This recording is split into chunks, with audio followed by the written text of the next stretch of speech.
तो साथियों नमस्कार और स्वागत है आप सभी का हमारे YouTube चैनल स्टडी सर्किल में।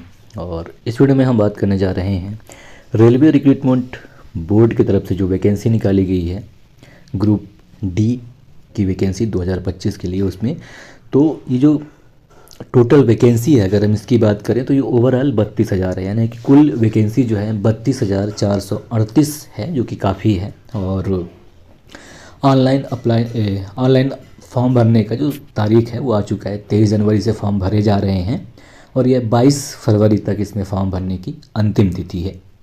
इसके अलावा उम्र की अगर हम बात करें तो न्यूनतम उम्र जो है 18 वर्ष है, अधिकतम उम्र 36 वर्ष है, जिसमें एसटी और एससी कैटेगरी के लोगों को छूट भी दिया गया है। इसके अलावा ओबीसी के लिए भी उम्र में छूट है, साथ ही साथ जो पीडब्ल्यूडी हैं उनके लिए भी उम्र में छूट है। और जो क्वालिफिकेशन है वो 10वीं या फिर ITI जो भी आपके पास हो उसके आधार पर आप इसमें फॉर्म भर सकते हैं।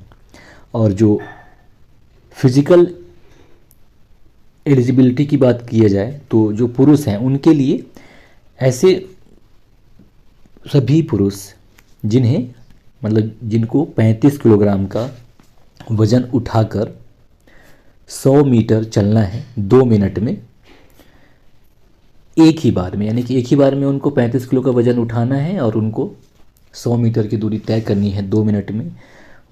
ये इसकी फिज़िकल एलिजिबिलिटी है। जबकि जो महिला कैंडिडेट है उनके लिए ऐसा है कि 20 किलो का वज़न उनको उठाना है और एक ही बार में 100 मीटर की दूरी करना है, 100 मीटर की दूरी तय करना है 2 मिनट में, ठीक है। और अगर हम फीस की बात करें तो फीस 500 रुपये लग रहा है जनरल कैंडिडेट्स के लिए, और बाकी जितने भी कैंडिडेट्स हैं SC ST OBC उन सब के लिए 250 रुपये लग रहा है फॉर्म भरने में। और फॉर्म भरने का लास्ट डेट जैसा कि बताया आपको 22 फरवरी है, और एग्ज़ाम डेट अभी क्लियर नहीं है, जैसे नोटिफाई होगा आपको बता दिया जाएगा। और वैकेंसी डिटेल्स की अगर हम बात करें तो पॉइंट्समैन जो पोस्ट है उसकी बात करें तो पॉइंट्समैन के लिए 5,058 वैकेंसी है। जबकि जो ट्रैक मशीन पे जो असिस्टेंट हैं उनके लिए 799 सीट हैं, और असिस्टेंट ब्रिज के लिए 301 वैकेंसी है। सबसे ज़्यादा वैकेंसी है ट्रैक मेंटेनर के लिए 13,187, और असिस्टेंट पीवे के लिए 247 है। असिस्टेंट CNW के लिए 2587 है। असिस्टेंट TRD 1381 है, जबकि जो असिस्टेंट SNT है उनके लिए 2012 है।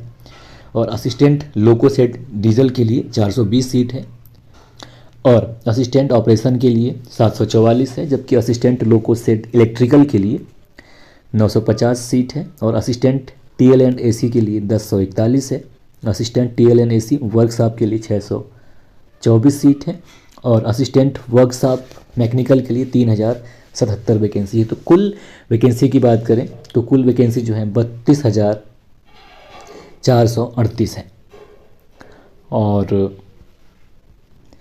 ये पूरे देश में रेलवे के जितने भी जोन हैं वहाँ इसमें पोस्टिंग होना है।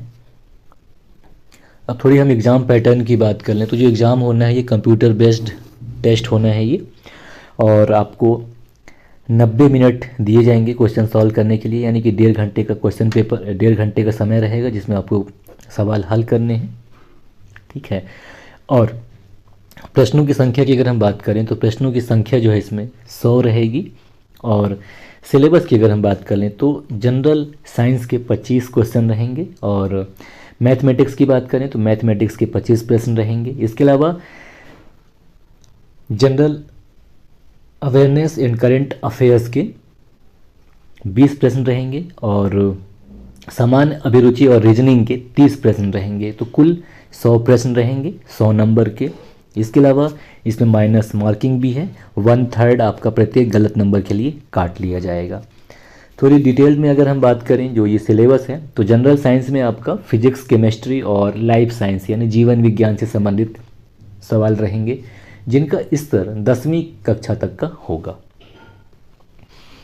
और जनरल अवेयरनेस और करंट अफेयर की बात करें या सामान्य जागरूकता और समसामयिकी की अगर हम बात करें तो इसमें विज्ञान और प्रौद्योगिकी से संबंधित प्रश्न पूछे जाएंगे। इसके अलावा खेल से सवाल रहेंगे, संस्कृति से रहेंगे, और आपके जो महत्वपूर्ण व्यक्ति जो प्रसिद्ध रहे हैं 1-2 साल के भीतर, उन पर सवाल पूछे जाएंगे। इसके अलावा भारतीय अर्थव्यवस्था पर सवाल पूछे जाएंगे और राज्य व्यवस्था से संबंधित प्रश्न होंगे। तो राज्य व्यवस्था में ये राज्यों के मुख्यमंत्री या राज्य के राज्यपालों के नाम पूछ सकते हैं, जो अभी जिनका हाल ही में नियुक्त हुआ है वो, जो हाल ही में नियुक्त हुए हैं वो, या किसी भी एक प्रसिद्ध राजनीतिक नेता के बारे में पूछा जा सकता है करंट के तहत से। और अन्य महत्वपूर्ण मुद्दे भी पूछे जा सकते हैं, जिसमें प्रधानमंत्री के विदेश दौरे भी शामिल हैं, और जो मंत्रिमंडल में कौन कौन से हैं नेता, उनके नाम पूछे जा सकते हैं कि कौन सा मंत्री किस डिपार्टमेंट या कौन से मंत्रालय का कार्यभार देखते हैं। ठीक है, ये रहेगा सिलेबस। तो साथियों बहुत सारा पोस्ट है आपका। अगर योग्यता की बात करें तो 10वीं या ITI जिन्होंने किया है वो इसमें दे सकते हैं। इसके अलावा मतलब शैक्षिक योग्यता 3 टाइप का है, या तो आपको 10th होना चाहिए और ITI भी चाहिए, या फिर अप्रेंटिस सर्टिफिकेट आपके पास हो, नेशनल अप्रेंटिसशिप सर्टिफिकेट होना चाहिए, तो आप इस पे जॉब के लिए एलिजिबल हो जाएंगे। इसके अलावा ऐसे व्यक्ति एलिजिबल नहीं होंगे जो ये एग्ज़ाम उत्तीर्ण नहीं किए हैं या अभी एग्ज़ाम दे रहे हैं, उनके लिए यह फॉर्म नहीं भर सकते हैं ये। ठीक है, तो बस फटाफट फॉर्म भरिए और तैयारी करिए, क्योंकि बहुत ही जल्द इसका एग्ज़ाम होगा, है ना। नमस्कार, जय हिंद।